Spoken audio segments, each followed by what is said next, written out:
মম, এত গরম পড়েছে আমার একটু ভালো লাগছে না। কি হয়েছে বেটু, তোমাকে এমন লাগছে কেন? তোমার শরীর ঠিক আছে তো?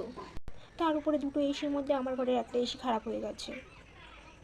এটা তুমি এত প্যানিক করো না, আমি এক্ষুনি তোমার ঘরে এসিটা ঠিক করে দিচ্ছি। আর মম, ওয়াশরুমে ভীষণ গরম লাগে, তুমি প্লিজ ওয়াশরুমে দুটো এসি লাগানোর ব্যবস্থা করো। আচ্ছা বেটু, তুমি যখন একবার বলেছো আমি ঘরে প্রতিটা কোনো একটা করে এসি লাগিয়ে দেবো। ইয়েস, তাহলে তো খুব ভালো হয় মম। আর পুরো বাড়িটাকে এয়ার কন্ডিশনার করিয়ে দেবো। আর মম শোনো না, আমি এখন আমার ফ্রেন্ডের সাথে ওয়াটার পার্কে যাচ্ছি চিল করতে।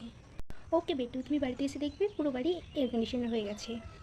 ওকে মম, বাই। ও মা, মা, মা, আমাদের সিলিং পাখাটা কবে থেকে খারাপ হয়ে পড়ে রয়েছে। এখন নতুন পাখা কেনার টাকা কোথা থেকে পাই বল মা। আর আজকে দেখো টেবিল পাখাটাও খারাপ হয়ে গেল। আজকে আমি সন্ধ্যাবেলা পাখাটা নিয়ে যাব, শাড়ি আনবো, ঠিক আছে? মা, একটা নতুন পাখা কিনে আনো না। মা, খুব গরম লাগছে, একটু স্নান করে আসবো। তুই একটা কাজ কর, আমি পান্তা ভাতে জল দিয়ে রেখেছি, তুই পান্তা পেঁয়াজ লঙ্কা দিয়ে খেয়ে নে, দেখবি আর গরম লাগবে না। মা, শুধু পেঁয়াজ লঙ্কা দিয়ে খেতে ভালো লাগে না। এখন খেয়ে নে না রে মা, বাড়ি এসে আলু ভেজে দেবো। ঠিক আছে। পাখা সারিয়ে দেবো তো বলে দিলাম, কিন্তু কটা টাকা আছে, সংসার চালাতেই তো চলে যাবে। কি করব?